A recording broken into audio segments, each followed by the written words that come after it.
laban na to, kayong katamaran sumagad, wala ring motibasyon, kayong sigla ko lumagpak. Pasensya mga brad, kung basic sulatan, kasi paano ba ako magbabar kung drain na yung kalaban, galing ka ng sunugan, ano nga yung bugok, tumungtong ka lang doon, hindi ka nang tutupok, kalaban mo, subok, sa laban, hubog, ako umaapoy sa battle, na parang mulutob, kaya kung usapang punches, ako'y Tyson, kung street, ako'y Bison, kung paangasan, ako'y Zargon, mismatch kay Bulate, ako'y Python, kakambal ko, pagiging halimaw, na para si Sakon, isa kang wannabe na Marlon, yang sulatan mo carbon, si Drian malalamon, sa gutom na layon, what? Tangina, astang veteran si Drian, yan ang feel niyan, against Kedo, mukha kang binihisa na caveman, pues sa akin, skill yan, sa aking skill man, aagawin ng tagumpay, ng steel yan, tira mo, puro pahangin na parang airgun, tangina, sa aking katinapat, kahit nuknukan ka ng banu, wala akong mapapala sa'yo, humukay sa semento, pagiging kampyon, iniisi, panay sambit mo at ngawa, madali pala Drian, bakit di mo magawa? Bataan, Death March Deo, malamang anggil ni Gago, bitir kay Kedo, kasi natalo, walang kampyonato, kung usapang credentials, teka, sandali, huy, anong karapatan mo?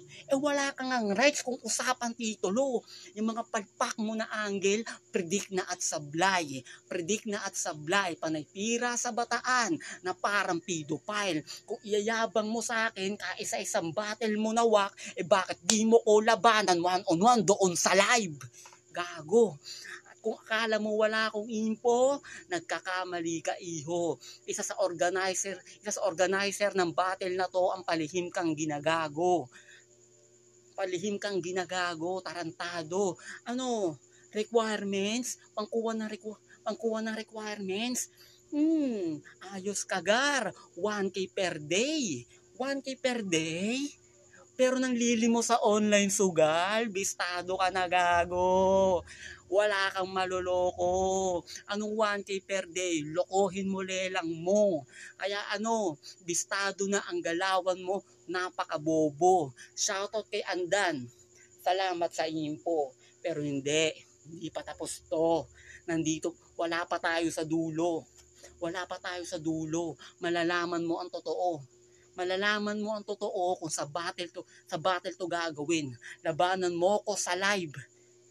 Yan ang ikaw ay aking hahamunin. Nandito na ako sa dulo. Matatapos na to. Pakyo ka, Drian. Mas magaling ako sa'yo. Mas pinalawig ang konsepto, mas pinainam at pinaayos na ang layon ay pumundas na mga lubid na nagsisigapo sa mga balak at layunin na matiwasay na dati. Binubulag ang sarili, may na masama bagamat mabuti. Ako'y kabilang sa mga Yo, game! Drian nga pala, kultura natural, Muntinlupa's finest. Let's go! Kakagaling ko lang sa sunugan. Tanong ay may palagbato. Tapos rekta agad sa tubukan, tangina. Nang aasar ba kayo? Sana next round yung Kedo na nang ganahan naman ako para malaman niya kung paano magsunog ng kilay pagtapos mong maabo, champion ka. Aba, paano yun nangyari? Kung ako naging taga-Bataan, tol, malamang wala ka sa finale. Huwag mo iyabang yung titulo at gamitin pang atake kung nagkampiyon ka dahil sa mahihina yung sinali o pinanood ko battles mo. Ang masasabi ko, nice dude. Finals nila sa BRC umabot ng 529 views. Tangina, lala. Yung channel nyo walang movement. Mas pakisabi kay Deo, wag puro banu yung kino-content kasi ang lame mo. Tas akin makikipagsabayan, di makakaisa sa taga-metro, alam ko sukat mo't hangganan. Nagkampiyon lang umastang geto, yang sa Bataan di hinangaan. Ginawa mo kasing kasangkapan yung Deo, kaya di pumutok pangalan, lumugar ka. Kasi spark ng karir mo tol sa battle rap, mahina. At damayo ng crowd share. Kaya nakisabit na lang dun kay EJ kahit nagmumukha yung jumper. Well, sana maisip mo after yung sunod na linya ko, brother. Tandaan mong wala na sa Bataan yung source of power. Sisihin mo si Bongbong. Anong akala mo? Basic lang? Pues enerhiya ko hindi makontrol. Bawi ka na lang next life pagkat di pa sapat iyong baon tol. Di ba nais mo magpatiwakal? Well, I can easily get your soul. Tinupad ko lang kahilingan mo sa round na parang Dragon Ball, tang ina. Ano i-angle mo sa akin? Yung Drian magiging drain? Pre! Wak ka pa sa gantong sining. Pointless na nga yung sulat, di pa magets yung meaning, tapos nalalakasan kayo dito. Eh ang kaso, sablay ka nga sa hearing kasi kung panay drain ang nasa utak, pues yung bara ko magsisink in. Ano? Usapang stilo? Poison, Tipsy, EJ, JD, Deo. Sa hip-hop may sariling pwesto mismo. 99% yung galing habang natira sa'yo. 1%, di ka nila napapansin. Ibigay mo man yung best mo kasi real talk. Sa libro nilang binubuklat, di ka kasama sa kwento. Pakialalayan na tukedo. Kanina ko pa binabadibag, di lang inaalipusta. Kampyon na sobrang wak sa video, ba't kinukutya? Ako'y naging arsonista na parak pagkat sa barto tinutosta.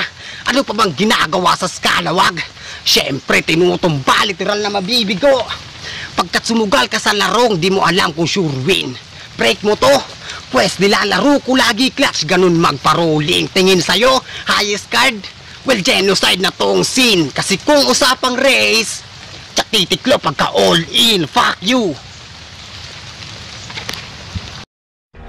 How did you know? Yo, this is Big Mac. Bago ko simulan ng aking komento, shoutout sa lahat ng bumubuo ng Rap Nation. Maraming salamat sa pa-event nyo. Sa laban ni Scalawag at ni Drian, putang ina, solid din yun. Kasi parehas knockout puncher tong dalawang to. Direct to the point. Talagang balagbagan silang dalawa. Siguro nagkatalo lang talaga sa kung sino yung lumaylay. Hindi ko na patatagalin. Ang boto ko ay si Drian kasi si Scalawag nag-struggle siya sa bandang dulo, parang nawala siya, pero solid din yun, utol. Tuloy mo lang. Kaya ang boto ko Drian. Reed Pros ng Rap Nation. So i-judge ko yung battle ni Scalawag at ni Drian.